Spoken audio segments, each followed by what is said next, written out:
Hola, ¿qué tal? Buenos días. Eh, por favor, sí, Ah, porque está como administrador Antonio, no y sé yo. si es el Yo administrador. estoy Sí, admirando. no Estamos como para cojos. admitir. Ah, no, esos yo los veo. Eso sí, que no les haga caso. Listo. Bueno, pues muy buen día a todos. Bienvenidos. Vamos a dar inicio a dos mesas de diálogos que tenemos programadas el día de hoy entre el doctorado en Hábitat y Sustentabilidad en el ITESO y el doctorado en Geografía y Ordenación del Territorio de la UDG. Este es el primero de, esperemos, muchas actividades de colaboración. Tenemos en un primer momento al doctor Antonio Azuela de la Cueva, a quien le daré la palabra en un momento. A todos los que se están incorporando a través de Zoom, les pedimos por favor que apaguen sus micrófonos y que nos pongan en el chat de dónde nos acompañan, su nombre y de dónde nos acompañan para también saber quién es nuestro público el día de hoy.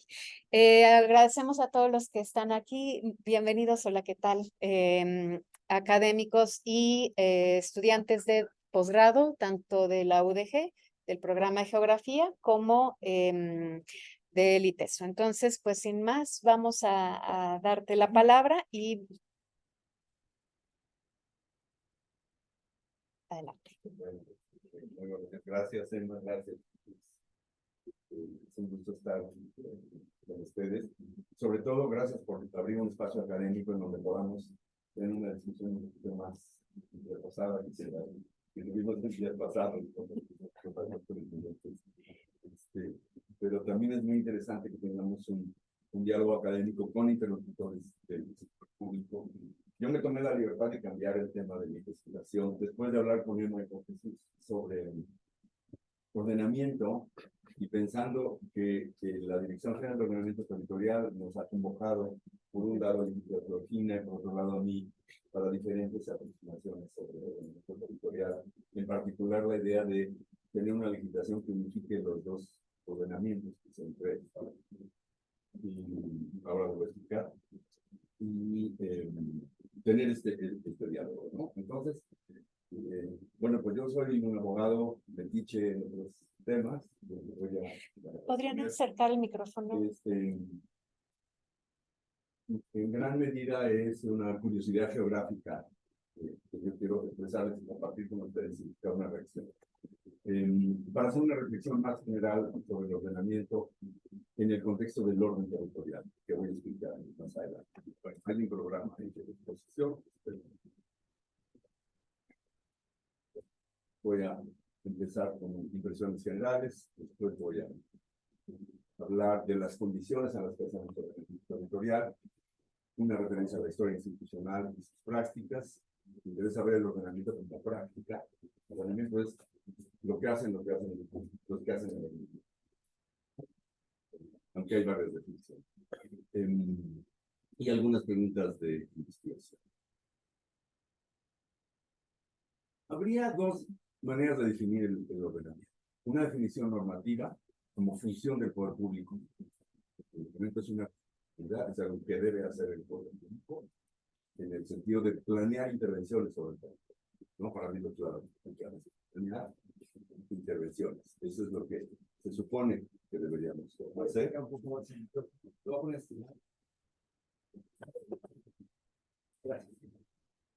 Y es una, pues es una práctica hecha desde el poder público, por más democrática que declaramos hacer. Es una práctica de función del poder público y tiene una idea de futuro, con esta vaga noción de sustentabilidad que es la que nos pone en orden. Pero también hay una definición práctica. El ordenamiento es una profesión. Entonces uno se gana la vida haciendo. Y eso tiene que ser parte de la política. A veces, como somos nosotros los que nos estamos ganando la vida, no estamos en la película, pero cualquiera que observe el fenómeno tiene que reconocer el fenómeno. ¿Podrías encender tu micrófono directamente de tu...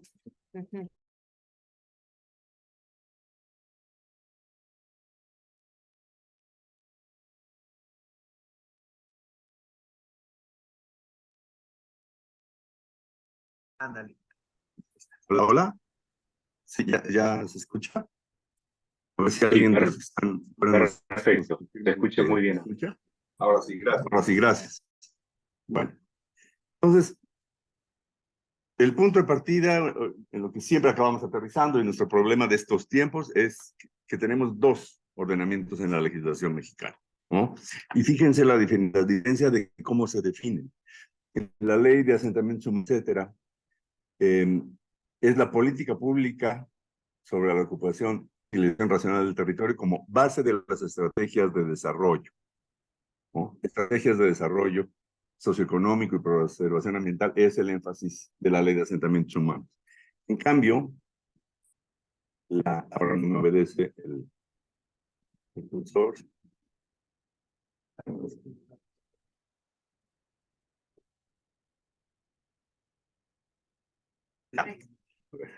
Quiere y no quiere, quiere y no quiere. No.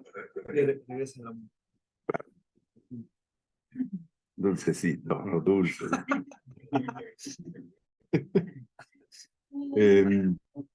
Bueno, en la legislación ambiental es un instrumento de política ambiental para regular o inducir el uso del suelo y las actividades productivas con el fin de lograr la protección del medio ambiente y la preservación y el aprovechamiento sustentable. Está clara la diferencia de énfasis. Todavía en la legislación de asentamientos humanos hay todavía un resabio del desarrollo regional, ¿no? La idea de desarrollo. Y en la ley ambiental el énfasis está en preservar las condiciones del medio ambiente. Bueno, hay un tercer tipo de ordenamiento. Tenemos esos ordenamientos territoriales de los asentamientos humanos y todo el paquete de instrumentos, MDUs, etcétera. Tenemos el ordenamiento ecológico, pero tenemos un tercer tipo de ordenamiento que no está previsto en la ley, solo en algunas leyes de los estados, que es el ordenamiento territorial comunitario, ¿no? Que tiene una historia distinta y que tiene un lugar también muy importante en algunas regiones y en algunos contextos. Pero yo quiero sugerirles como una reflexión más general. ¿Qué pasa ahí? Dejé de compartir. Dios mío, pues ahora sí que no sé cómo proceder. Dale escape. ¿No? Sí, subimos tantito el cursor. ¿Sí se mueve? Ahí está. ¿Para qué? El share screen, el compartir pantalla. A lo mejor, Ándale. a ver, entonces voy aquí a compartir. Pero, Arriba, arriba. Abajo. Ahí.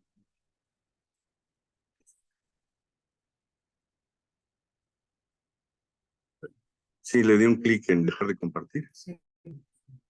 Es que como están apareciendo los pop-ups de personas que hay que admitir a la sesión, tengo dos botones en mi... Pues no, y sigue sin... Ok, ahí va.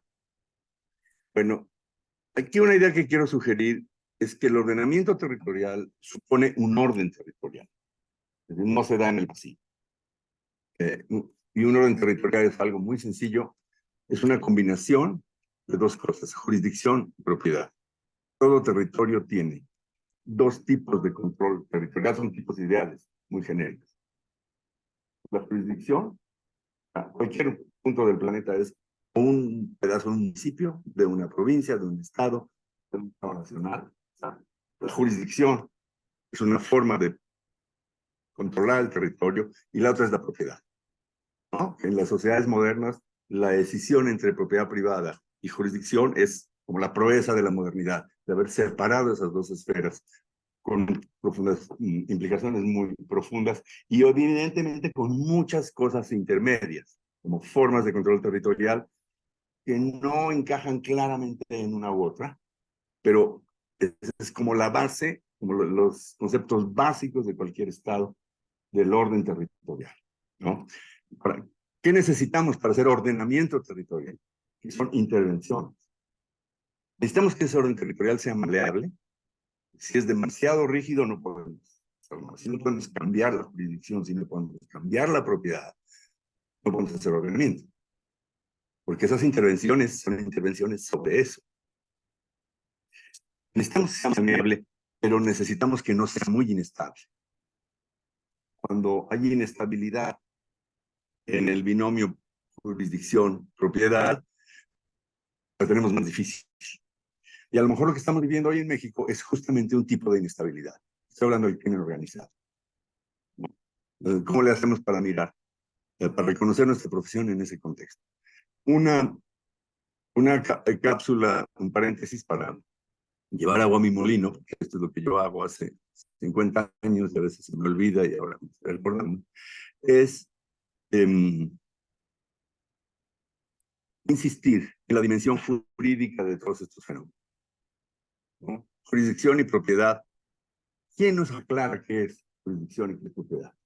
¿En dónde dirimimos nuestras diferencias sobre eso? En el espacio del derecho. ¿Qué es el espacio físico del tribunal?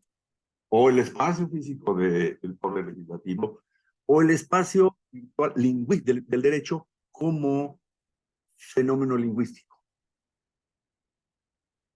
Lo que quiero decirles es que no nos escapamos de que esto tenga una dimensión jurídica. Aunque no lo dirimamos en un juzgado, lo vamos a dirimir con un discurso que es el discurso jurídico. La propiedad es esto. La propiedad no debe ser esto, ¿no? Y hoy el discurso de los derechos es como una sobrecarga jurídica, sobre todo la manera como hablamos del territorio, ¿no? Entonces, eso es como un comercial aparte para lo que yo vendo, que es sociología del derecho. La inestabilidad territorial, ¿no? Porque nuestro problema es que el orden territorial no sea demasiado rígido, que sea maleable, pero que no sea demasiado inestable. Hay muchas formas de inestabilidad territorial. Y la más clásica, pues es la guerra, ¿no? Entonces, claro, los mexicanos vemos ese mapa y nos acordamos pues, esta geografía de la pérdida. Y hay muchas más formas de inestabilidad territorial, ¿no? Como ustedes, ¿quién no conoce el punto put? Yo al principio cuando oía eso el punto put creía que era una palabra maya, ¿no? No, es el punto de unión territorial donde está el litigio entre los estados de la península. Y es, bueno, una de tantas formas de inestabilidad territorial. Como todo eso como introducción a mirar de cerca una forma de inestabilidad que estamos viviendo hoy en México, que es el delito de despojo. En el tema del crimen organizado, por razones comprensibles, ponemos mucha atención a los delitos que atentan contra la vida de la persona. El secuestro, el homicidio. Y por ahí a algún investigador curioso se le ocurrió estudiar el despojo, ¿no? Y resulta que el despojo tiene las mismas tendencias que el homicidio. A las denuncias por despojo. Es decir, no sé si la palabra despojo es genérica a toda América Latina, en el sentido de que es el delito por el cual una persona se apropia ilícitamente de lo de otro. No estamos hablando de asentamientos, estamos hablando de crimen organizado, que llegan, se meten en un rancho, sacan a patadas al dueño y lo dedican a una vivienda de lujo, al cultivo de enervante, a esconder cosas, a presumirle a la novia, yo qué sé. El caso es que la tendencia al delito de despojo es muy parecida a la del homicidio y otros crímenes. La fuente está ahí en la presentación. Es muy interesante que la geografía del despojo coincide con la del homicidio. Meneses Reyes, Rodrigo Meneses Reyes. Les dejo la presentación, allí está la referencia completa en la presentación. Entonces, ¿cómo se incrementan las denuncias de despojo? En los mismos municipios en los que se incrementan los de homicidio. En fin, esto un poco para contextualizar algo que todos sabemos que está pasando. Pues no sabemos bien qué hacer, ¿no? Yo les recomiendo empezar con la hipótesis de Claudio Lomnitz, miembro del Colegio Nacional, que tiene una serie de conferencias que están ahí grabadas y ya están publicadas. Él discute la hipótesis de que se rompió el tejido social. Dice, no, no se rompió el tejido social, es otro. Es un nuevo estado. Una hipótesis muy atrevida, yo no necesariamente lo comparto, pero es un gran antropólogo diciéndonos, aquí es otro orden, pero es un orden. ¿Ah? Y lo que seguramente tenemos son una heterogeneidad de inestabilidades de una región a otra, de un momento a otro. Podemos que hay municipios que de repente está muy caliente, dice, no, y vuelve uno a los 3 años, están los niños en la calle, muy tranquilo, y estas oscilaciones que no acabamos de entender, porque son de una violencia, ¿no? En todos sentidos, de una velocidad. Y la pregunta es, con todo eso, ¿hay condiciones para el ordenamiento territorial? ¿No? ¿No es para salir corriendo esto? Digo, no, vamos a tomarlo con calma, ¿no? Estos casos en donde coexistieron estados, políticas públicas, con condiciones de violencia territorial. No solo los candidatos seguros, ¿no? Países como Zimbabue o países como Colombia, que vivieron periodos de violencia con una expresión territorial importante, sino países desarrollados, lo que en Irlanda del Norte llaman the Troubles, ¿no? Que es esa época de la historia de Irlanda del Norte donde parece que eso es ingobernable. No, bueno, pues hay un libro que habla de planeación espacial en la época de the Troubles, ¿no? Había unos burócratas ahí haciendo ordenamiento territorial y participación social. ¿Cómo era esa cosa? Creo que vale la pena asomarse a ver cómo eso es posible, ¿no? Y yo creo que a partir de un recuento histórico de dónde venimos, México, aquí doy un salto hacia una propuesta muy genérica de la historia de nuestro ordenamiento territorial, ¿no? Nos han dicho nuestros maestros que vivíamos en un sistema federal, pero muy centralizado, y sabemos que el éxito de ese centralismo era relativo, ¿no? Doy un indicio. En la campaña presidencial de Carlos Salinas de Gortari, cada que se hablaba de agua, el tema era recuperar la rectoría del Estado en materia de agua, ¿no? ¿Qué quería decir Carlos Salinas cuando decía que había que recuperar la rectoría del Estado? Es decir, que estaba fuera de control, que la Comisión Nacional del Agua, entonces Secretaría de Recursos Hidráulicos, no controlaba lo que hacían los concesionarios. Había una conciencia en la clase política de que el control federal del agua era un mito y que había que recuperar. Y yo creo que todavía estamos en eso, ¿no? Entonces, ojo, para decir, esta idea de que teníamos una república federal, pero muy centralista, tenía sus asegúnes. Aquí me cuesta trabajo no reconocer que soy un chilango,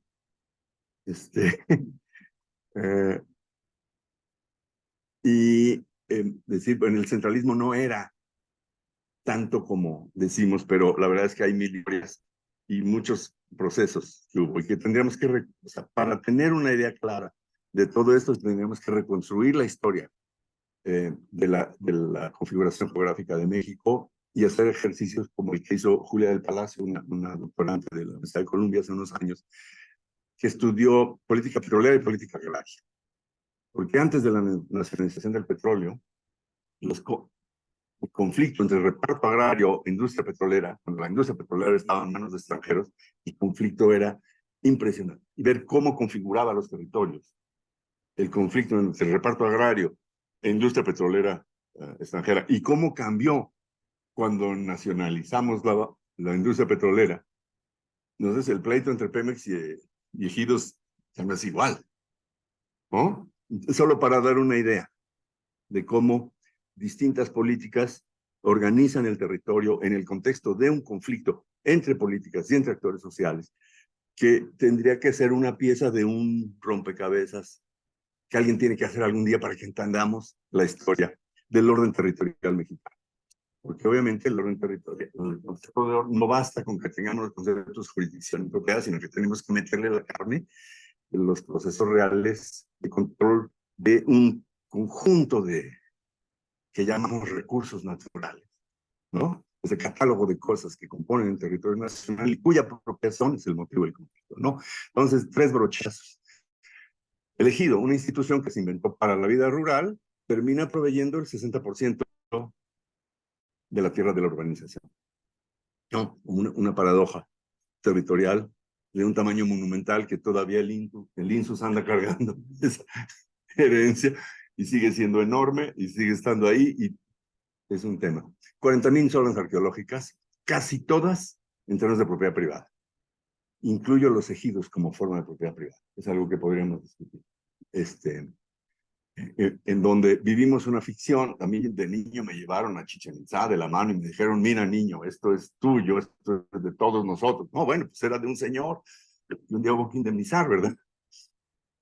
Y hoy truena la crisis, ¿no? Porque los dueños de la tierra donde están los sitios arqueológicos, casi siempre núcleos agrarios, entran en un conflicto con el INAH, que de dimensiones muy grandes, ¿no? Y así tenemos los conflictos por minería y un poco estoy simplemente tratando de evocar la densidad, la complejidad, el conjunto de procesos que están ocurriendo en el territorio y que tratamos de domar con nuestros instrumentos de la ley de asentamientos humanos, etcétera, ¿no? Y entonces que tengamos claro que desde los 70s tenemos estas iniciativas de institucionalización de la planeación que solo son nuevas a nivel nacional, porque en muchos estados hubo historias de instituciones de planeación que no hay oportunidad, en donde el paradigma de asentamientos humanos acaba aterrizando como desarrollo urbano. Pero originalmente la ley de asentamientos humanos de 76 era de una mirada territorial muy amplia, pero sus instrumentos acabaron siendo planes urbanos hechos por arquitectos urbanistas, ¿no? Luego tenemos el ordenamiento ecológico del territorio, que viene de una historia de donde la biología como profesión va tomando peso en el gobierno federal, desde la CEDUE, después en la Semarnat, y que por desgracia cuaja en la configuración de un instrumento que es distinto al desarrollo urbano. Entonces se da esta cosa trágica que me tocó vivir personalmente, que fue el movimiento ambiental diciendo, no queremos que lo urbano se coma lo ambiental, por lo tanto lo ambiental es afuera de los centros de población. Entonces esta fórmula muy desafortunada de que ordenamos el ordenamiento ecológico es de las ciudades para afuera, ¿no? Después, ¿verdad? Sí. Extenderla. Encender su... Ah, Una voz. sí. ¿Cómo así? Hola. Bueno, y el tercero es el ordenamiento comunitario, que tiene una historia muy interesante porque surge fuera de las instancias estatales. Surge como un conjunto de iniciativas, todavía está por escribirse esa historia. Me temo que la UAM Xochimilco tuvo partes interesantes ahí en los principios de los 70s.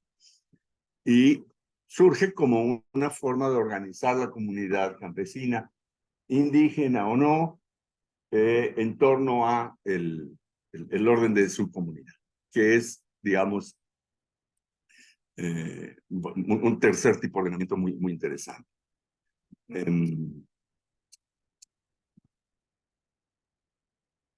Entonces tenemos tres figuras jurídicas, una con una mirada preponderantemente urbanística, con el concepto de sistemas urbanos rurales, de asentamientos, pero todos los sistemas urbanos rurales. Lo rural es localidades chiquitas, no es el mundo rural de veras, ¿no? De lo que pasa en el campo, de cómo se trabaja, de qué hay ahí, ¿no? El ordenamiento territorial tiende a ver el mundo a través de la malla del sistema urbano de asentamiento. Es una mirada legítima, pero es una mirada, ¿no? El ordenamiento ecológico del territorio, que está hecho con un énfasis en la conservación de los ecosistemas y en donde lo urbano es penosamente un sector, ¿no? Porque esto habría que matizarlo viendo claro. Y el ordenamiento territorial comunitario, que es un ejercicio de un forma de propiedad que a veces tiene énfasis en la actividad forestal o a veces en el pago de servicios ambientales. Es decir, hay que reconstruir esa historia, pero normalmente tenemos una comunidad hace ordenamiento porque quiere poner en contexto la explotación de su recurso forestal o porque quiere organizar el tema de servicios ambientales.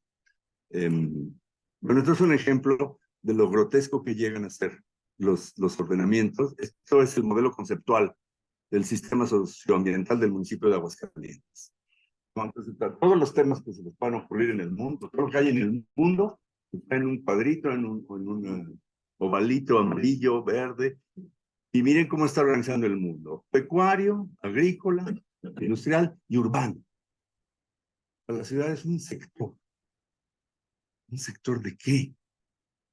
¿No? Esa es una manera como resolvieron los colegas que inventaron el ordenamiento ecológico y su metodología este asunto, ¿no? Y generalmente los ejercicios terminan en instrumentos elegibles. O sea, yo, gracias a la invitación del doctor Hoffman, dije, bueno, yo voy a leer unos ordenamientos, porque todos hablamos de los ordenamientos, pero yo creo que los textos que conocemos de los ordenamientos son el parte que nosotros redactamos y mandamos de alguien, editó y copió. Y cuando uno se pone a leer los ordenamientos, de veras es muy difícil entender, ¿no? Eso es una colección de ugas, ¿no?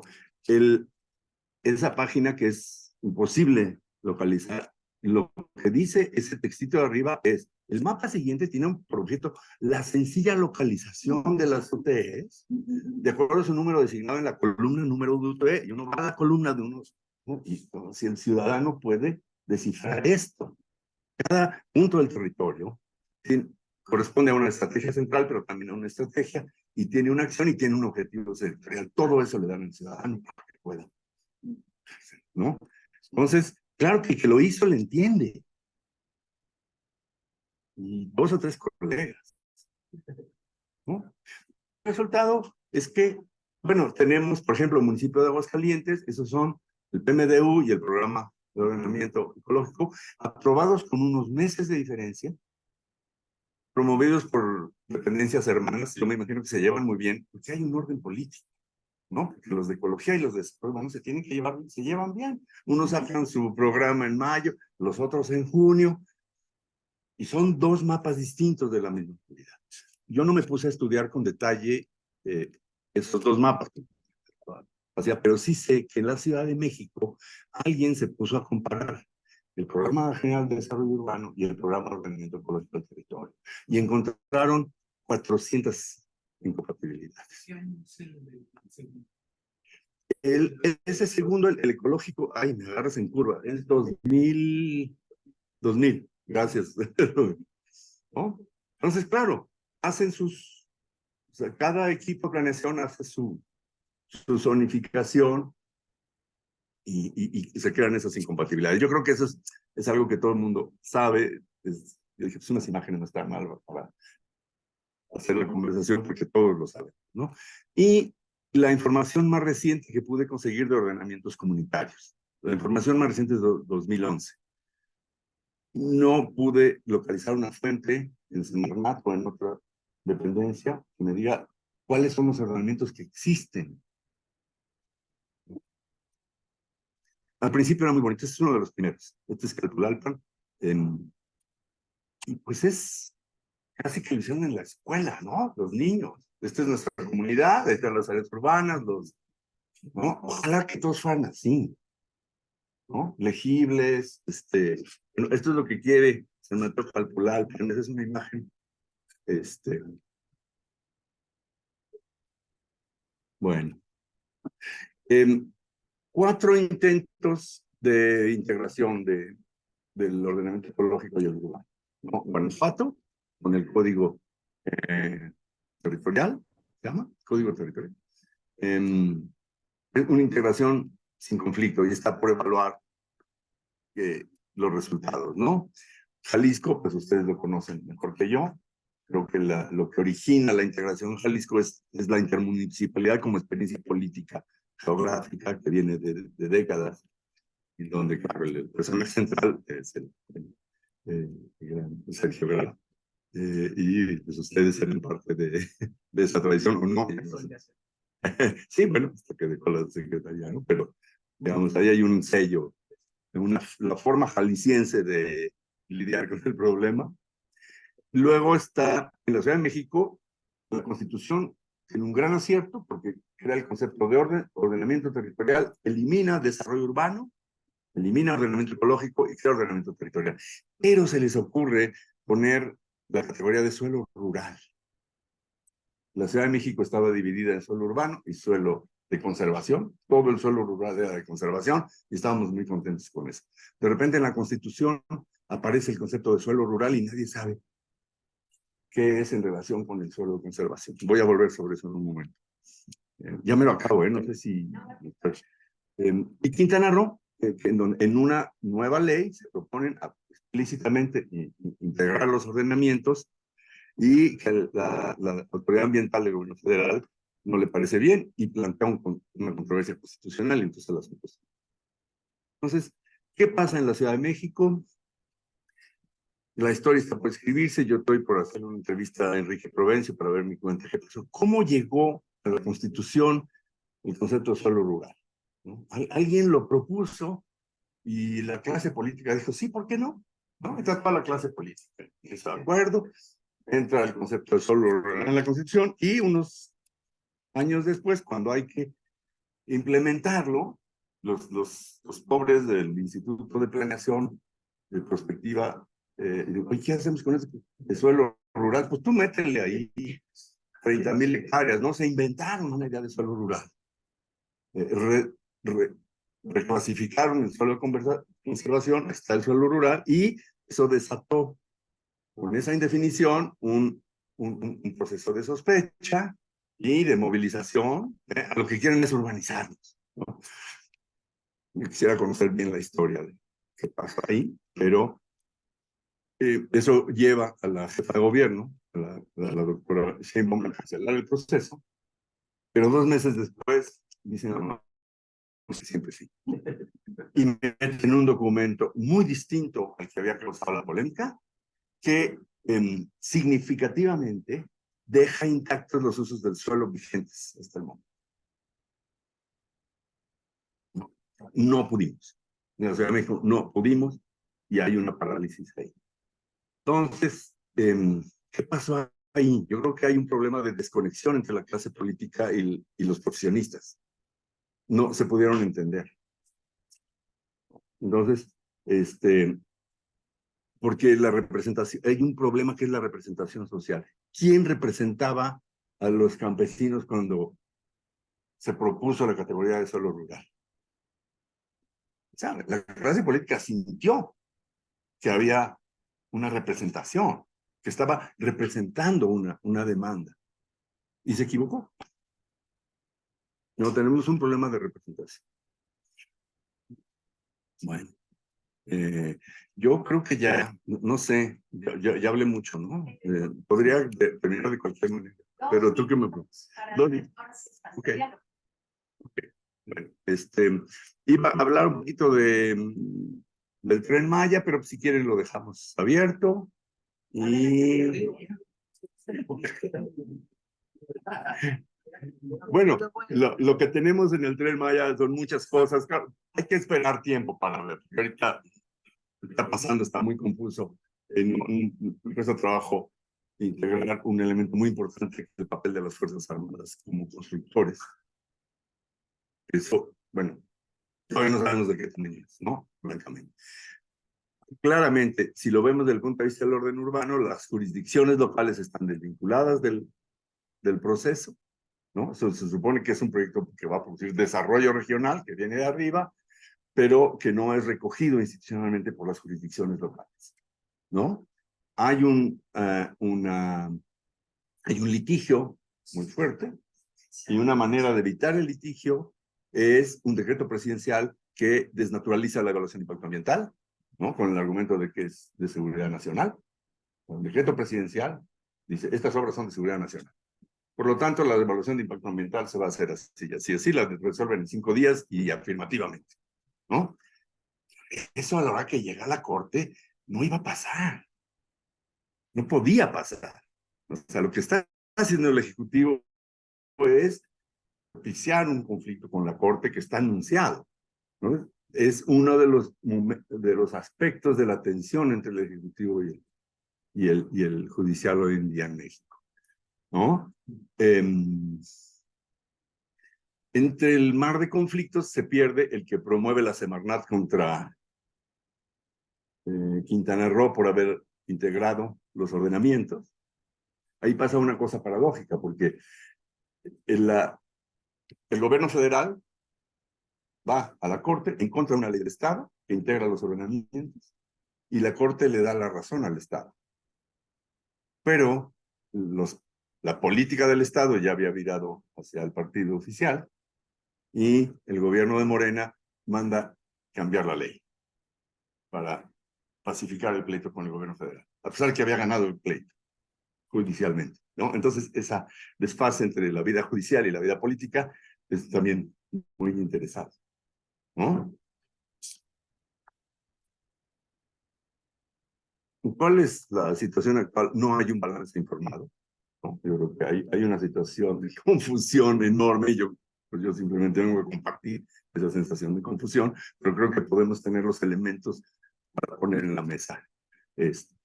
La producción académica que existe sobre ordenamiento es casi toda testimonial. Yo no encuentro referencias bibliográficas de textos que no sean de personas que hemos tenido que ver con las. Yo tengo una visión muy personal. Entonces mis textos deberían ser leídos con sospecha, ¿no? Soy parte interesada. Pero todos los textos académicos son de geógrafos, geógrafas, ¿no? O de abogados que hemos tenido que ver. Es un texto, así que la academia que yo conozco, que nos ve a todos de fuera, es un texto de Gabriela Torres Mazuera, del CIESAS Yucatán, que es muy bueno, porque critica la metodología de Bojorquez, de cómo hacer los ordenamientos ecológicos, ¿no? Dice, mi traducción es, eso es sociología chatarra, ¿no? Eso es muy duro, ¿no? Bueno, yo creo que, y sin embargo se mueve, los ordenamientos territoriales no han sido totalmente inútiles.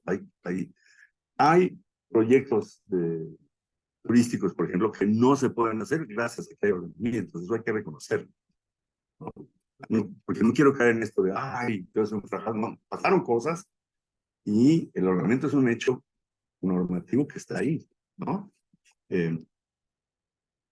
¿Hasta dónde esta fragmentación institucional contribuye a la inestabilidad territorial? Pues queda abierto, ¿no? Entonces, bueno, son dudas que quería yo compartir. Perdón si me pasé todo el tiempo.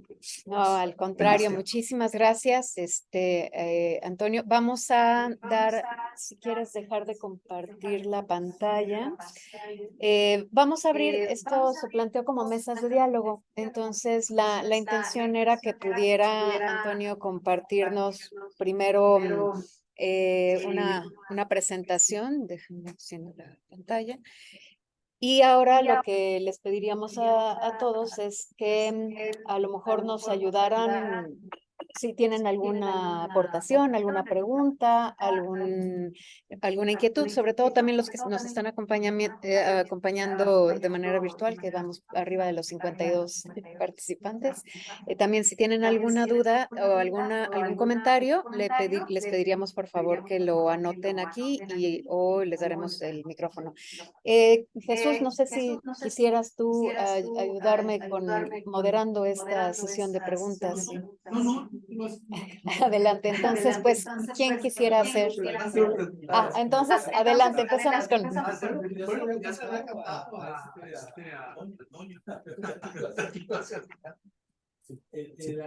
La integración del ordenamiento territorial, la amplia experiencia que tú tienes, y sobre todo en el trabajo que nos convocan, ¿no? Para integrar, ¿no?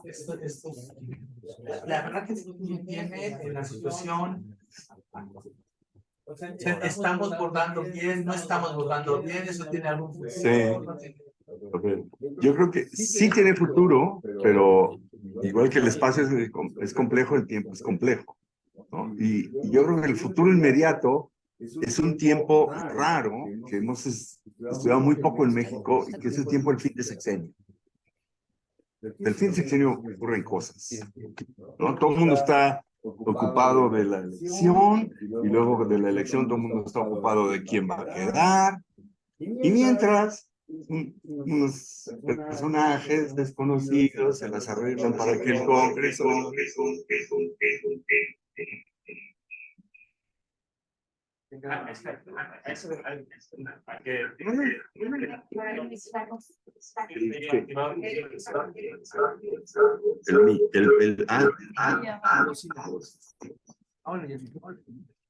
¿Cómo es?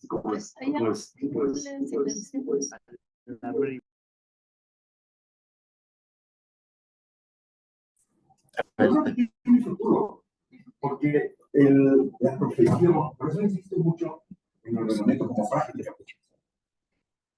Los profesionistas y las profesionistas del ordenamiento están convencidos. No hay. Uno tiene que ser funcionario de dependencia. ¿Cuántos funcionarios?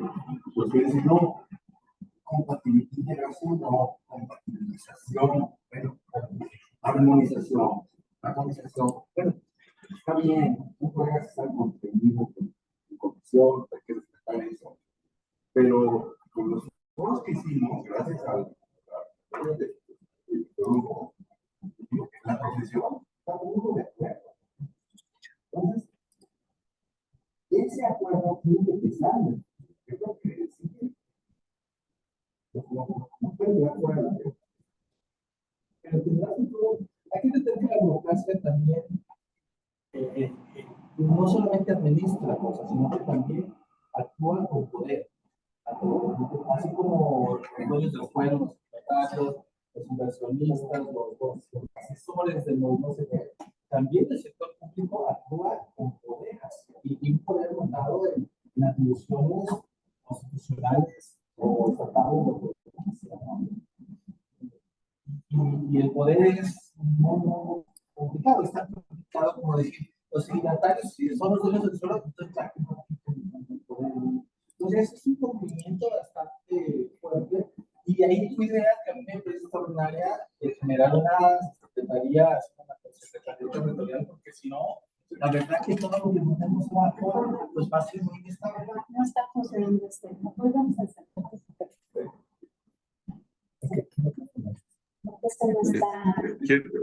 ¿Sí se escuchó?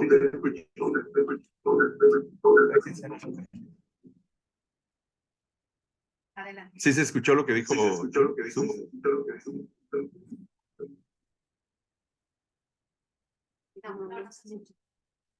Porque Jesús está hablando del poder que se ejerce desde la administración pública, ¿no? Y estoy totalmente de acuerdo. Si la decisión política reestructura la administración pública, ese poder desaparece. Bueno, en esa perspectiva, desde la ignorancia, mira, tú hablabas en esa doble dimensión del ordenamiento normativo y se remite a la dimensión política, como decir, y el ordenamiento pacto, producido por subrayaste dos dimensiones de ese ordenamiento pacto, el crimen organizado y la dimensión comunitaria. Yo te pregunto particularmente lo que se llama crimen organizado. Desde fuera, desde el extranjero, la percepción es que tiene una fuerte capacidad de ordenamiento territorial en México, no solamente en México, en muchos países latinoamericanos, ¿no? Entonces, en esta dimensión de reestructuración normativa, ¿no? Que tú subrayaste, ¿cómo se queda ese poder fáctico de la economía criminal que ordena el territorio? Por si no se escuchó, la pregunta de Pedro es sobre cómo se estructura el ordenamiento con el poder fáctico del crimen organizado. Bueno, yo creo, hipotéticamente, que asume unas modalidades que son bien conocidas, que son las formas del disimulo. O sea, la autoridad cuando encuentra situaciones de facto que le impiden cumplir su deber, y esas situaciones de facto incluyen sus propios intereses, ¿no? Inventa formas de disimulo, ¿no? Y es lo que me imagino que cualquiera hace cuando va a pasar el con menos quién cartel. No disimula, pero además inventa formas institucionales rutinarias de disimulo, ¿no? Eso creo que los funcionarios lo saben hacer, lo tienen que hacer para sobrevivir, ¿no? Lo que podría yo en duda como categoría analítica es la idea de que el crimen ordena el territorio. La misma noción de crimen organizado a mí me parece muy problemática. Porque la mayor parte de este crimen es bastante desorganizada, ¿no? Hay en el imaginario público esta idea de que los cárteles son una especie de organizaciones muy eficientes y muy organizadas. No creo que eso sea el caso. O sea, por lo que alcanza uno a ver, más bien la idea de crimen organizado habría que ponerle en duda, No ¿no? te haces una pregunta sobre la pregunta. Eso que Juan Carlos dice. ¿El crimen organizado es desorganizado o es inestable? Son cosas muy distintas. Si es organizado o es inestable, no sé. La verdad que tendría que pensarlo, porque son categorías que se prestan como a una definición abstracta, y no es que yo quiera rehuir las definiciones abstractas, sino que me interesa saber para qué me sirven esas categorías para pensar lo concreto, ¿no? Porque lo que estamos viviendo en México es de una contundencia, de un poder tan abrumador, que creo que no tenemos tiempo de mucha abstracción, ¿no? Debemos entender la lógica de cómo hace la gente esto, ¿no? Por eso, cuando hablo de ordenamiento, yo prefiero hablar ordenamiento como lo que hacemos, los que hacemos ordenamientos, o los colegas, ¿no? Entender la práctica y después ver si es inestabilidad o desorganización, porque no entendería de entrada la importancia de la distinción, ¿no? Hay una pregunta en este grupo y hay una del...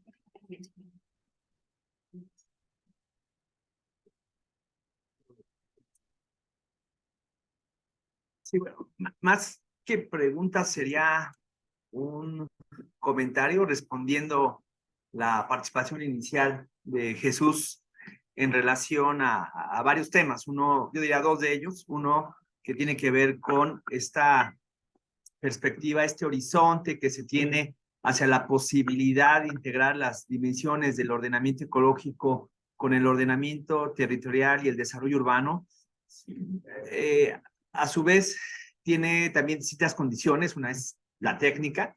Yo diría la técnica desde el punto de vista metodológico, ahí hemos encontrado a lo largo de estos años muchas resistencias. En ese sentido, coincido plenamente con lo que menciona Antonio en relación a que el sector ambiental es, de los dos lados ha habido resistencias, pero han sido más fuertes las que se han tenido desde el sector ambiental. Sin embargo, en este momento, por ejemplo, la Secretaría del BORES está en toda la disposición, pero también es importante reconocer que no toda la estructura, en este caso, por ejemplo, de Semarnat, tiene la misma disposición que ella. Pero creo que es una oportunidad el momento político, administrativo de este cambio de gobierno. También tomando en cuenta que cuando inicia un gobierno genera una inercia y aparte genera compromisos. Y cambiar esos compromisos a la mitad de un gobierno o al final de un gobierno es muy difícil. Es muy difícil porque están comprometidos normativamente, administrativamente y hasta económicamente. Y creo que precisamente por eso esta es la oportunidad en el sentido de que en lo que es el cierre de este proceso de administración y el inicio del otro, da la oportunidad a que pueda una nueva administración concebirlo, incluso yo diría, desde el periodo de transición. Y desde ese periodo de transición empezar a diseñarlo en términos normativos, administrativos y económicos, porque hacerlo a la mitad o al final es sumamente difícil. Entonces creo que sí es una oportunidad desde esa perspectiva política. Hablando del tema de que pudiera haber una sola secretaría, ahí nosotros tenemos un poquito de dudas en relación a las atribuciones, dado que tanto desde la Secretaría de Desarrollo Agrario, Territorial y Urbano y de la Secretaría de Medio Ambiente, no todas las atribuciones son sobre el ordenamiento del territorio. Entonces ahí lo que pensábamos era que hubiera una tercera instancia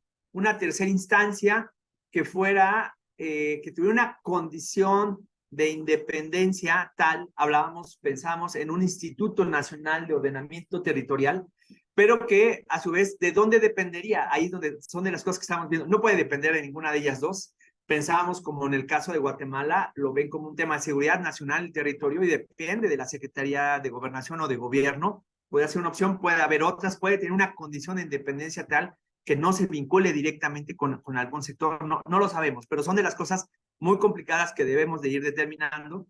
Y finalmente, pues compartir. El sector académico ha estado, yo diría, 100% de acuerdo en el tema de la posibilidad de la integración de estas dimensiones en el territorio. Otro sector con el cual se ha consultado muy poco es el privado. Y el privado, sin lugar a dudas, aunque han sido pocas sus manifestaciones y los contactos que hemos tenido con ellos, también lo ven bien, porque también para ellos en términos de inversión representa una mejora regulatoria.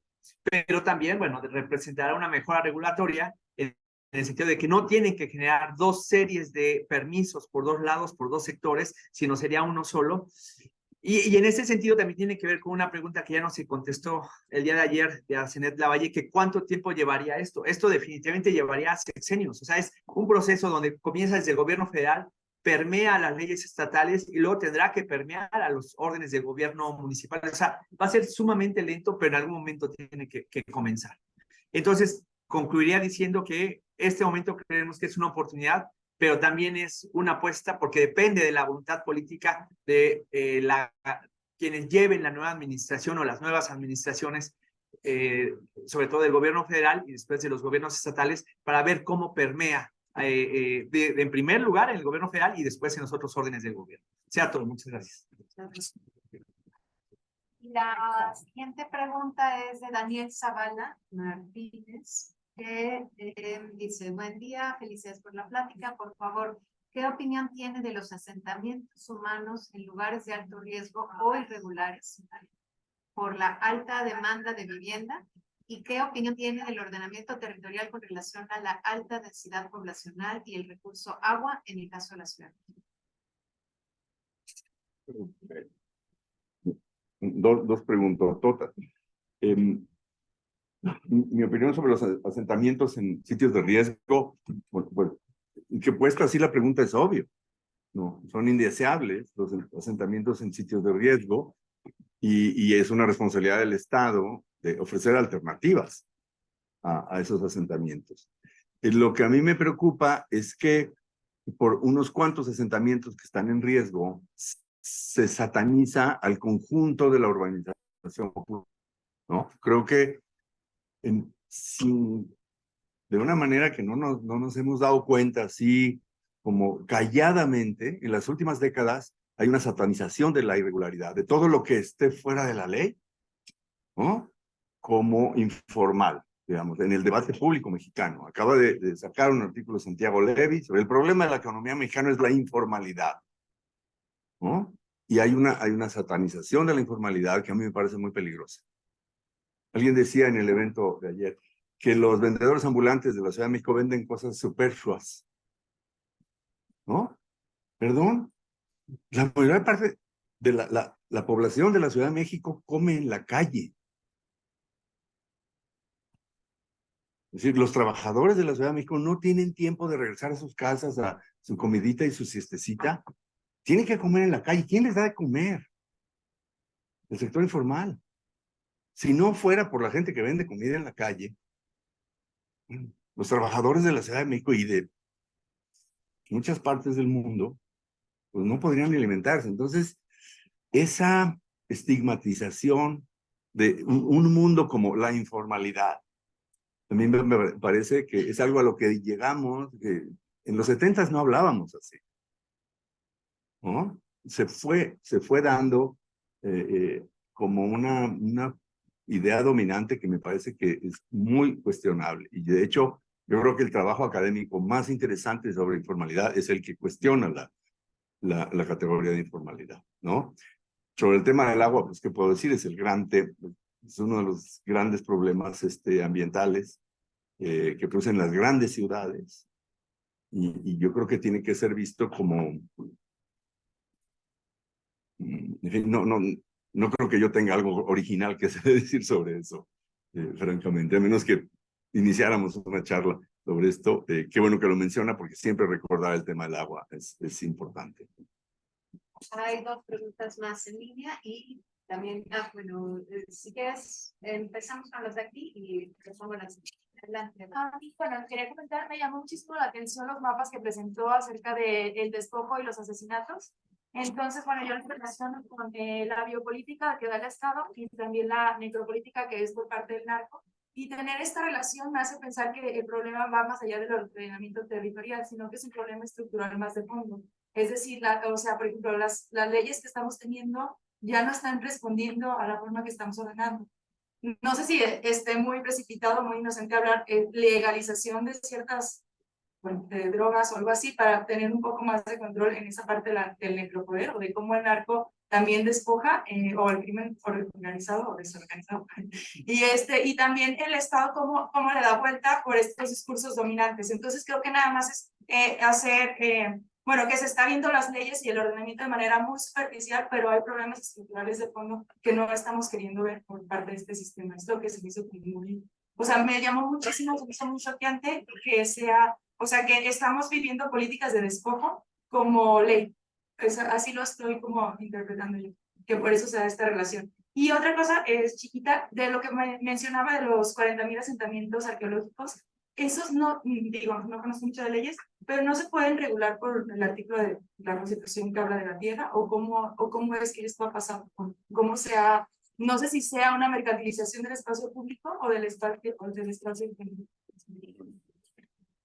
A ver, la primera pregunta me queda muy grande porque se habla de cosas estructurales que están allá. Sí. ¿Cuáles estructuras? Yo pensaba esto, por ejemplo, si estamos viendo asesinatos, el mapa de despojo es muy similar al de asesinatos. Entonces, ¿qué estamos viendo? Que hay un abuso de poder, ya sea del Estado o ya sea del crimen organizado, o sea, legal o ilegal, pero la constante aquí es eso, el despojo. Creo que ya lo mencionaba, creo que Harvey, y no recuerdo bien los autores. Entonces, que se está globalmente, estamos como, se obtiene poder a través del despojo de los más vulnerables. Entonces, aunque cambiemos las formas de ese ordenamiento territorial, si no cambian esas leyes, sí, creo que no vamos a tener un cambio de fondo. Es algo que Ok. Desposesión. Claro, la acumulación por desposesión. Claro, ese es un tema muy importante y hay que registrar, digamos, la gama de situaciones que ocurre. Okay. La acumulación capitalista por desposesión dentro de la ley, la acumulación capitalista por desposesión fuera de la ley, o sea, capitales chinos llevándose hierro, o sea, esta minería ilegal que nos choquea como algo que muchos... ¿No? Claro, eso, y la apropiación por crimen organizado que no tiene que ver con la acumulación capitalista, ¿no? Que tiene que ver con la lógica del crimen, que es una caja negra. Yo no... o sea, lo que yo opino del crimen organizado es que sabemos muy poco, entendemos muy poco de lo que está pasando ahí, y más bien deberíamos tomarnos en serio nuestras dudas y organizar nuestro conocimiento, ¿no? Del tema de las zonas arqueológicas, no es que se haya privatizado, es que nunca fueron públicas. Es que de acuerdo con la ley de monumentos, lo que es de propiedad nacional son las estructuras. Cada pirámide, cada edificación es propiedad nacional. La tierra que hay entre una edificación y otra puede ser privada. Y eso así de obvio no nos habíamos dado cuenta porque había habido mecanismos de arreglo. O sea, el viejo orden priista había una regla, que si eran ejidatarios, les daban chamba en el INBA o en el INA.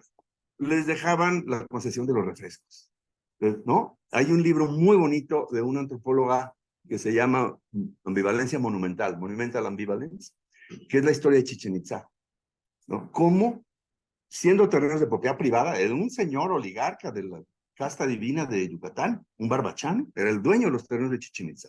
Tenía un hotel ahí. Y había un orden en donde le daban permiso de que los huéspedes de su hotel pasaran a las ruinas sin pagar, y a cambio de eso, el señor que era dueño de los terrenos nos dejaba visitar Chichén Itzá. Y a los campesinos mayas de la región, pues les daban chamba, permisos. Bueno, ese orden se rompe y un día el gobierno del estado de Yucatán tiene que comprarle al señor. Entonces hoy para visitar Chichén Itzá te cobran el estado de Yucatán y te cobra el INAH. Pero hubo que pagarle 1.200.000 pesos de indemnización. Un caso de plusvalía escandaloso, ¿no? Porque el valor de sus terrenos se lo daban a la pirámide. Y el gobierno federal le indemniza. Ahí hay un tema de avalúo, de burocracia. Pero es un caso muy particular. La inmensa mayoría de los zonas arqueológicas están en ejidos. Voy a leer otros. Dicen, Johan Machado de Colombia, dice, doctor Antonio, muchas gracias por su presentación. Mi pregunta se centra en el Plan Nacional de Desarrollo propuesto por el presidente de Colombia. Colombia, potencia mundial de vida, 2022-2026, el cual pone como eje de transformación ordenamiento al territorio alrededor del agua. Entiendo que se está promoviendo la gobernanza del agua para un futuro ordenamiento territorial. En ese sentido, ¿creería que es posible un ordenamiento desde esta perspectiva? Y por otro lado, ¿en México se ha hablado o trabajado en este tipo de ordenamiento territorial? O sea, alrededor del agua. Sí, de hecho, hace poco pude entrevistar a don José Octavio Falcón Vega, que fue mi jefe en los años 70. Quise hacerle una entrevista para que me contara los orígenes de cómo vivió la historia de la planeación. Y me refirió a un momento de la Sociedad Mexicana de Planificación, antes de que se crea la Sociedad Mexicana de Planificación, donde en torno a un francés que no recuerdo ahora el nombre, por cierto, lo voy a pensar, se los mando, un francés que andaba por aquí, se moviliza un paradigma que se llama planificación ecológica integral. En los 50 hay un grupo que está hablando de planificación ecológica integral a partir del agua. Y este es tú eres un ecólogo científico, o sea, formado en ecología, contaminando a unos jóvenes mexicanos, donde está Guillermo Roselde, que después fue secretario de Recursos Hidráulicos. Hay unos jóvenes en los 50 hablando de planeación ecológica integral a partir de las cuencas. ¿Cómo lo perdimos? Pues no sé. La otra pregunta dice, Zulema Chaboya. Buenos días, ¿qué opinas sobre la separación de instrumentos, por un lado el ecológico, por otro lado el territorial? Y si ve prudente que en un futuro las leyes se puedan integrar en uno solo. Creo que es la continuidad. Pero... En eso estamos hace muchos años, y la opinión es que fue una desgracia que se ocurriera. Y tiene que ver con un desencuentro entre el campo ambiental y el desarrollo urbano. Gracias. Pero complementando nada más un poquito el comentario de los ordenamientos, aquí en Jalisco los ordenamientos ecológicos que se han estado actualizando, los regionales, sí están aplicando la visión de Cuenca, tomando el territorio a partir de lo que sucede dentro de un área que comparte características ambientales, ¿no? Y entonces las UGAs ya tienen un principio de delimitación donde es prioritario el tema hidrológico. Pero bueno, entiendo la planeación, hacia dónde va y cuál es la intención de poder incluso generar, como lo planteaba ahorita el doctor Hoffman, respecto a la unión o generar una nueva dependencia. Me sonó como el tema de la CEA, en su momento cuando se separa el sector hidrocarburos y entonces Semarnat se deshace de la competencia y se crea y se otorga, bien o mal, funcional, no funcional, burocrático o no. Pero bueno, pensando que eventualmente puede llegar a homologarse y de desarrollo urbano, y habrá a lo mejor una institución que se encargue específicamente de eso. Aquí mi pregunta sería, en la actualidad, donde tenemos este conflicto de expansión urbana, las ciudades van creciendo, van absorbiendo nuevas áreas de reserva urbana, se pretenden planificaciones con miras a mayor plazo, y al mismo tiempo tenemos todo el tema de lo ambiental, los objetivos del desarrollo sostenible, las problemáticas, cambio climático, etcétera, donde la parte ambiental ya está teniendo su propio peso. ¿Cómo podemos hacer de aquí entonces que tengamos ya homologado la legislación para poder ordenar el crecimiento de las ciudades sin comprometer las capacidades ambientales o la resiliencia ambiental? Mi respuesta a eso es, ya está pasando. Es que por eso esos 4 estados que mencioné ya empezaron. Lo que tendríamos que hacer es documentar, evaluar, discutir esas experiencias. Porque no podemos esperar que todo venga del gobierno federal. Ya empezó la historia. Y yo lo que lamento es que no tengamos una revista mexicana de ordenamiento, que no haya un foro para documentar esto. Es decir, a ver, estamos haciendo esto en Guanajuato, ¿qué le parece? No, pues a mí me parece estupidez, por lo que es, hombre, una discusión organizada, porque nuestra discusión la estamos dando en las sobremesas. No tenemos espacios académicos formales. Una revista, en un país de 130 millones de habitantes.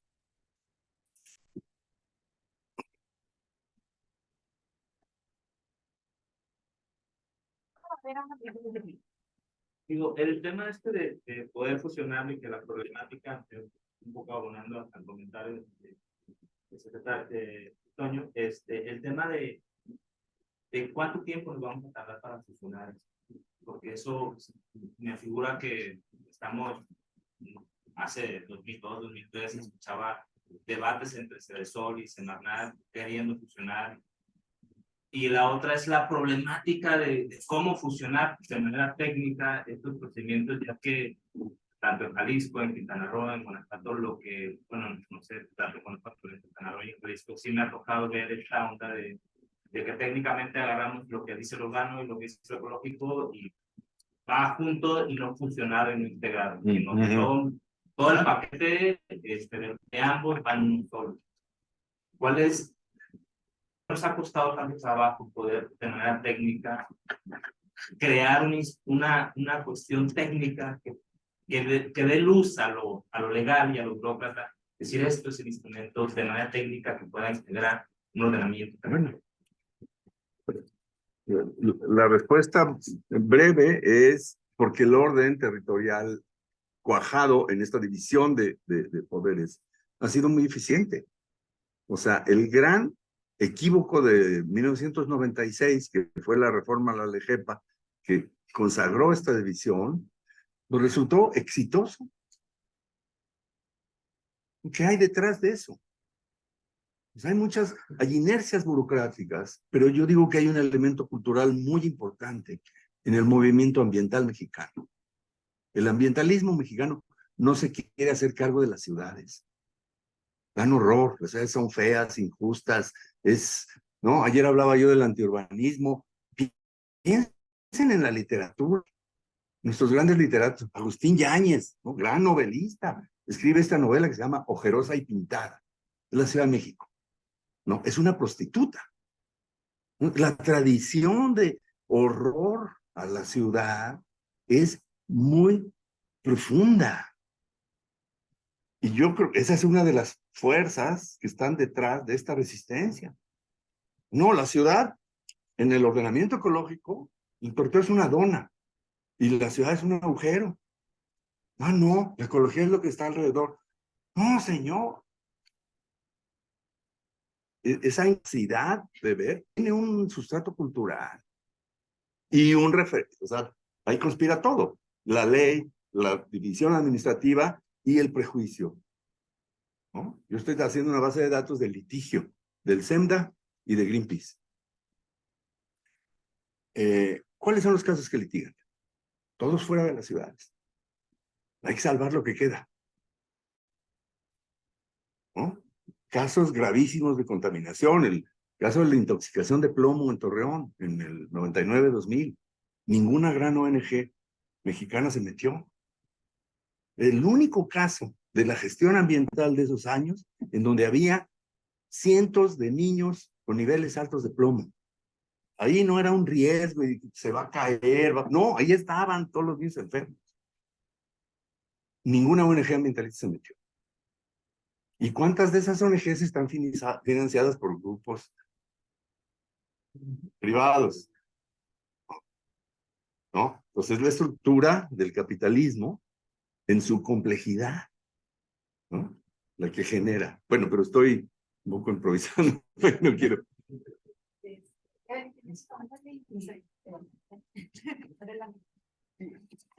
Igual yo para complementar la pregunta en relación a técnicamente cómo se está viendo el tema. Bueno, ahí compartir que con un apoyo de la Comunidad Europea, de Euroclima, que es un consorcio de agencias para el desarrollo de diferentes países europeos y en lo específico de la Agencia Española de Cooperación Internacional, nos están apoyando para elaborar lineamientos técnicos para generar esta posibilidad de integración. Pero es bien importante también aquí confesar y reconocer que es sumamente difícil, porque no es solo una parte metodológica, sino incluso hay una parte conceptual.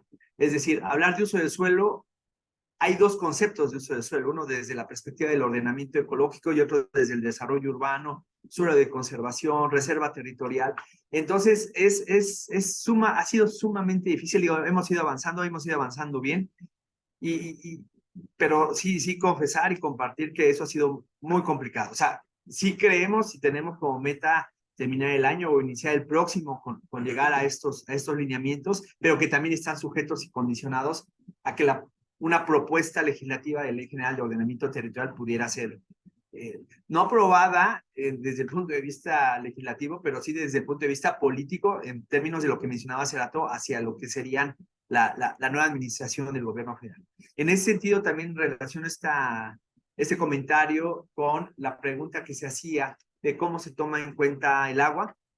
Hay dos referentes inmediatos.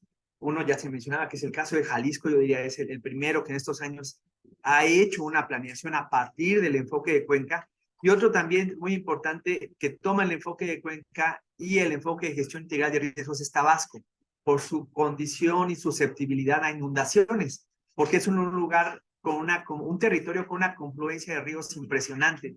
Entonces ahí fue una condición el hacer el Programa Estatal de Ordenamiento Territorial y Desarrollo Urbano desde el enfoque de Cuenca y desde un enfoque de gestión integral de riesgos, incluso para entender el sistema hidrológico de Tabasco. Nos tuvimos que ir a Chiapas y a Guatemala en términos de la condición de cómo bajaba el agua desde esas cuencas, por un lado. Por otro lado, y también ya para cerrar los comentarios, en esta propuesta de lineamientos se tienen 5 ejes transversales, dada la importancia de los temas que ahorita se han mencionado. El de derechos humanos, en primer lugar, pero no en primer lugar, el de derechos humanos, el enfoque de cuenca y acuífero, donde el acuífero en lugares como es la península de Yucatán es imprescindible tomarlo en cuenta. La participación social, que dicho sea de paso, creo que es el elemento con el que más hemos coincidido con Semarnat en lo que es este proceso metodológico y conceptual hacia la posibilidad de integración. El de género e inclusión y el de gestión integral de riesgos y cambio climático. Y finalmente termino comentando y sumando a lo que mencionaba Antonio. Ya han avanzado Jalisco, Guanajuato, Ciudad de México y Quintana Roo. Desde nuestra perspectiva y experiencia vemos que tienen muchísimo interés. Nayarit ya está trabajando. Nayarit ya hizo un ejercicio de integración de lo que son estas dos dimensiones. Guerrero también ha avanzado mucho al respecto, y Baja California Sur. Baja California Sur ahorita a nivel de armonización, pero Nayarit y Guerrero sí, y yo lideraría entre esos tres a Nayarit en términos de sumar esta posibilidad de integrar. Entonces digo, simplemente en este caso ya son 7 de 32, ya prácticamente estamos hablando de la cuarta parte, ¿no?, de las entidades. Rubén. ¿Sí van a oír? Perdón, y me gustaría cerrar con un comentario que me faltó que apunté, es que también establecer lineamientos es complicado porque no todos los territorios son iguales en la misma República Nacional. Tomando de nuevo el caso del agua, no es lo mismo la ausencia del agua en el norte del país con respecto a la abundancia del agua en el sur del país. Y eso entre tantas otras variables, sistemas y subsistemas que se deben de considerar. Entonces, lo que buscamos es que estos lineamientos, e incluso hay una norma oficial mexicana que solo plantea contenidos y no lineamientos, sean la mayor condición flexible para que se puedan adaptar a las diferentes condiciones del país, pero haya un referente más o menos homologado a nivel nacional. Gracias. Hay 4 minutos. Este es el micrófono. Sí. Gracias. Bueno, yo quisiera complementar el comentario de Víctor. Gracias. Y de Antonio, en el sentido de que ¿cuánto tiempo nos puede llevar este proceso? Habría que incorporar que el cambio no solamente es un cambio en cuestiones normativas o en cuestiones técnicas o institucionales incluso. Tiene que ver con un cambio de pensamiento, de cómo estamos percibiendo el territorio, justamente en las dos concepciones diferentes, ¿no? O sea, desde el ordenamiento ecológico existen, es como una dona, efectivamente, porque las ciudades ahí están, y yo no me meto ahí porque es ciudad y yo regulo la parte ecológica.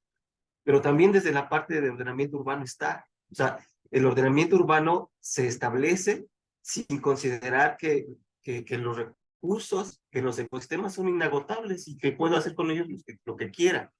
Entonces, son dos extremos y no hay manera que veamos cómo se pueden hermanar. ¿Por qué? Porque no tenemos dentro de nuestra cabeza esa concepción del territorio sistémico, a fin de cuentas. Y tenemos que dar ese paso. Y ese paso también implica un proceso. E implica que, en principio, el tema se ponga en la agenda, se ponga en la mesa y se empieza a platicar de él. Porque si no, no vamos a pasar. El temor de muchas personas, incluyendo gente de gobierno, gente de la academia, es que ven esta integración de un día para otro, ¿no? Y entonces, ¿qué voy a hacer con mis trámites, con mis procedimientos, ¿no? Cuando eso ¿qué es lo que refleja? Que no estamos preparados desde el punto de vista conceptual e incluso filosófico para dar este cambio. Y es necesario poner en la mesa que también necesitamos trabajar esa parte. La incompatibilidad de la que hablaba Víctor en cuestiones técnicas, de poner de acuerdo a los dos sectores expertos, es eso, porque no tenemos dentro de nuestro pensamiento ni siquiera la intención de cambiarlo. Y es por eso que se llama un cambio de paradigma, porque va a costar trabajo no solamente en cuestiones técnicas o en cuestiones normativas, sino es un cambio de pensamiento. Y para eso tenemos que ponerlo sobre la mesa. ¿Cuántos años nos lleve? Nos puede llevar décadas, porque es un cambio social, más allá de lo técnico y de lo legal. Muchas gracias. Rubén, no sé si quieras comentar algo o nos esperamos a que terminen todos. Sí, para que ya... Entonces serían Georgina, Gerardo y Jesús. Pero pasa el micrófono. Es que es por ahí, ese es el micrófono que está. Sí. Ok. Buenas tardes a quienes nos acompañan a la distancia y a quienes estamos aquí presentes. Yo quería comentar, desde Casi Ciudad nos toca también acompañar este proyecto que lidera el espacio de la DEGOT, de Sedatus, y en parte del proceso que nos ha encomendado el Euroclima, la ESID, está claramente identificada una de las provocaciones de Toño, que tiene que ver con la difusión de este conocimiento.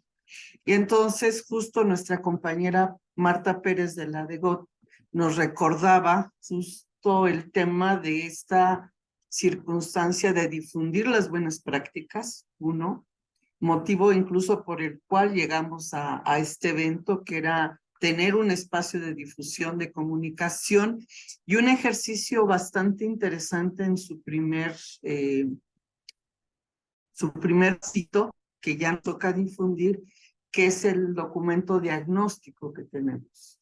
Y ese documento diagnóstico convertido en 10 hojitas, muy cortitas, muy pequeñas, que ahorita está en el proceso de edición, por motivo por el cual no quiero abordar, solo contar un conjunto de, a lo mejor, de anécdotas en la lógica de los aprendizajes que ya se estaban marcando, como el tema, aún en las condiciones que todos traemos en el país, en distintos ambientes, de la perspectiva de género, incluidos nosotros mismos y nosotras mismas, pues de repente se nos olvida colocarlo en el documento porque se nos olvida, ¿no? Y entonces es estarnos recordando ese tipo de circunstancias que forman parte de los procesos de aprendizaje que ya Rubén generaba. Pero entonces, Toño, el tema de la gestión del conocimiento con un lenguaje distinto, adecuado para la gente común, ¿no? Para que sea entendible por los mortales, ¿no? No por los investigadores, no por los gente de gobierno, los funcionarios públicos, la gente de a pie es parte del elemento que ya venimos considerando y trabajando. Voy a cambiar el orden para aprovechar el micrófono. De una vez, no.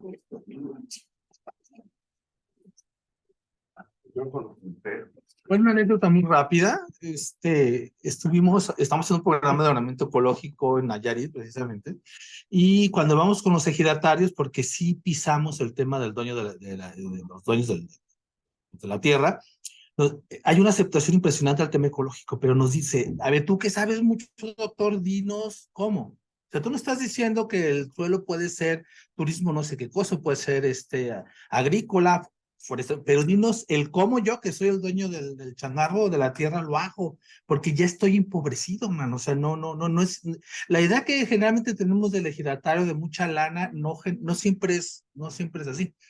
Entonces, dime cómo. Y después pues fuimos a visitar a los dueños del capital, es decir, que en ese caso son las grandes cadenas hoteleras y te mandan no van ellos, o sea, te mandan al representante, al gestor, etcétera, etcétera. Y un chavo me dijo una cosa que la verdad me puso a tambalear ahí en público bien feo, porque me dijo, a ver, tú nos estás diciendo, les estás diciendo a los ejidatarios, a todo el mundo, que ese es el plan y que ese es el plan literalmente para aquí acondicionar el territorio, y a nosotros nos estás diciendo que también vamos a las unidades de gestión ambiental, todo, pero dime, en todo el proceso metodológico que tú estás trayendo, que es tan padre y tan participativo, ¿dónde está el esquema financiero? ¿Dónde está o sea, el dinero, o sea, ¿qué pasa con el asunto del dinero? Tú vas a certificar suelo y eso a nosotros va a costar más caro comprarlo. Y claro, vas a certificar el suelo que yo tengo o la intención que tengo y me vas a cortar los términos de inversión. Entonces es un gana-gana en la visión de ellos. Ese gana-gana es ambiental. Entonces, en la visión del financiero, la verdad es que adolecemos totalmente en el proceso metodológico de los ordenamientos. Capaz en el urbano, capaz que no tanto, pero en el ecológico sí. Entonces, esta idea yo más que comentar, preguntársela a Toño, yo la pondría sobre la mesa. ¿Qué tanto estamos fracasando al no tener nosotros un apartado así como muy sustentable en la implementación o en el estudio de instrumentos de ordenamiento?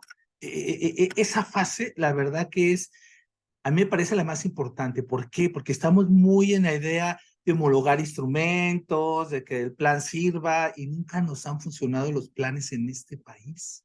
O sea, si a mí me dicen que los de ordenamiento urbano son exitosos, pues yo los invito a subirnos aquí al techo y mirar en cualquier dirección y verán el enorme fracaso del desarrollo urbano que tenemos aquí en Guadalajara y en cualquier lugar. O sea, no controlamos nada con eso. Es más, nada más hacemos más caro el suelo. Entonces mi pregunta es esa, o sea, ¿qué tanto hemos fracasado en buena medida por no tener una idea muy, muy clara de una propuesta financiera sobre lo que estamos proponiendo en el trabajo? Y digo financiera no solamente privada, sino también en cuanto a instrumentales de recursos fiscales, o sea, del tema público. Es más, ¿qué tanto no hemos podido rescatar esas enormes plusvalías que da el sector inmobiliario hacia destinos, ¿no? O sea, hablando de uso, o sea, ¿qué tanto del uso como tal comercial?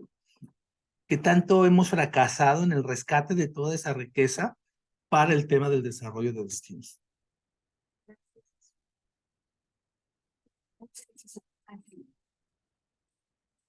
Bueno, me voy a salir un poquito del tema que están abordando en las preguntas. Voy a tocar un tema que tocó el doctor al inicio, que es el de la delincuencia, pues el de la delincuencia, ¿no? A secas para no decir si es organizada. Sí. Es un tema que me dio mucho gusto que lo trajera a la mesa porque es un tema pues que personalmente vivo muy de cerca, ¿no? Tengo una familia muy grande que vive pues en el espacio que viven en el medio rural y entonces yo lo que observo es que hay un control y una apropiación por estos grupos de la delincuencia, ¿no? De un control y una apropiación del territorio que de pronto me genera mucha preocupación porque pienso que incluso, o sea, no solamente el gobierno está siendo evasivo a esa problemática, sino también desde la academia, por eso me dio mucho gusto que lo trajera a la mesa, siento que desde la academia también estamos siendo evasivos a esa problemática, ¿no? De ese control y esa apropiación territorial por estos grupos. Yo creo que es un problema que difícilmente el gobierno va a poder controlar porque ya ha habido intentos, si no es mediante acuerdos, pero aquí yo creo que en esta mesa pues lo importante es que nos cuestionemos pues nosotros como académicos, como investigadores, como consultores en el tema de ordenamiento territorial, ¿qué posición vamos a tomar frente a esa realidad, ¿no? O sea, si esto, si nosotros también vamos a ser evasivos, ¿no? De esa realidad, si vamos a incluir esa problemática en los ordenamientos territoriales, ¿no? O si vamos porque incluso en muchos de estos ejercicios de ordenamiento territorial ya no se hacen consultas de manera directa. A mí me sorprendía mucho que ahora el doctor Jesús hablaba de que en esta experiencia de ellos, pues que sí están haciendo incluso perifoneo, ¿no? Para integrar a la sociedad. Pero, por ejemplo, en la experiencia de Michoacán, del programa de ordenamiento territorial a nivel estatal, pues ya la consulta se hizo de manera virtual, se hicieron unos grupos muy, pues también por la escala, ¿no? Del programa, porque era un programa a nivel estatal, pero es justamente evadir esta realidad, ¿no? Como o sea, ¿cómo vamos a integrar eso en los programas, no? Y es algo que debería de estar. Entonces, ese sería mi comentario. Gracias. Perdón por... Gracias por el comentario. Yo no tengo nada original que decir sobre eso. Yo simplemente decir, es el elefante en el cuarto, ¿no?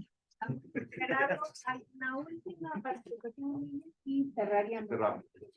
Sí, para que no me vea así como de... Bueno, buenas tardes. Del ordenamiento ecológico, creo que hay una disparidad entre los ordenamientos a nivel municipal, a nivel estado y a nivel nacional.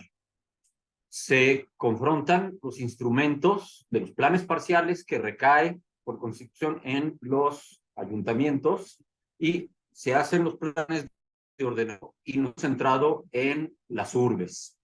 ¿Qué pasa el ordenamiento ecológico en el campo? Voy a hablar de la parte de Jalisco.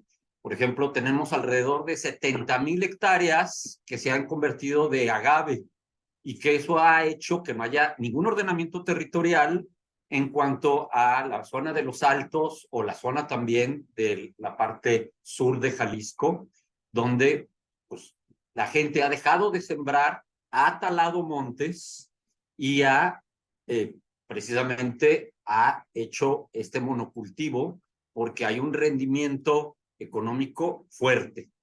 ¿Sí? Por otro lado, también lo de aguacate. La mayor parte se siembra en Michoacán, pero en Jalisco son alrededor de 29,000, 30,000 hectáreas actualmente que se siembran y que requieren mucha agua.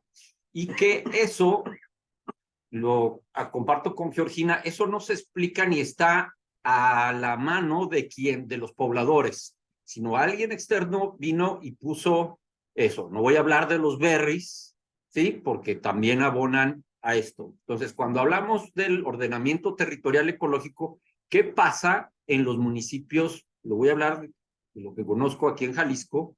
¿Qué pasa con esos municipios de los Altos de Jalisco o de la parte sur donde se está sembrando aguacate y los berries, y donde sí empieza a haber una economía, una burbuja económica donde hay trabajo relativamente bien pagado, pero que es una burbuja porque con lo que hay de fertilizantes y demás, cantidad de gente que le optó por rentar la tierra, ¿sí? Y cuando le regresen en 10, 15 años, que son los contratos que más o menos yo he escuchado que se dan, la tierra ya no va a servir. Entonces, pongo esto en la mesa como para que veamos que cuando hablamos de ordenamientos ecológicos, luego nos centramos en muchas cuestiones y son muy bien a nivel, y no dudo de las experiencias, pero ¿qué pasa con esto? Porque no lo hay. O sea, ¿quién regula que se esté talando montes en la región de los Altos? Digo que no hay, es una región, no hay muchos, pero todo. Pero en el sur de Jalisco, ¿qué pasa con la producción del aguacate que está dejando todo? Y lo digo de los berries, donde está habiendo una burbuja, hay trabajo, se encarecen las rentas en poblados donde la gente ya no puede acceder ni siquiera a la vivienda, que claro, pues, si yo tengo una casa se la rento a alguien de una empresa que viene, ¿sí? No sé, de la misma parte de otras partes de México. Entonces, quería poner esa parte del ordenamiento ecológico, no solamente en la urbe, sino en el campo. Y ya la última de Eric Rodríguez dice que con la presentación, ¿cuáles son los principales conflictos en relación a la propiedad jurídica de la tierra de los pueblos urbanos que generan la construcción de grandes proyectos y cuál es el papel del ordenamiento territorial en la generación de un orden urbano metropolitano? No, pues esa pregunta se responde con un curso que tendríamos que dar entre todos. Y no, bueno, yo nomás quiero dar las gracias porque creo que ya estamos sobre el tiempo de la exposición de Georgina y bueno. Para cerrar. No, pues darles las gracias a todos. Yo creo que ha sido una conversación colectiva muy enriquecedora. Se lleva uno cosas como las berries, el aguacate, que son de una agenda muy fuerte, ¿no? No, nada más dar las gracias.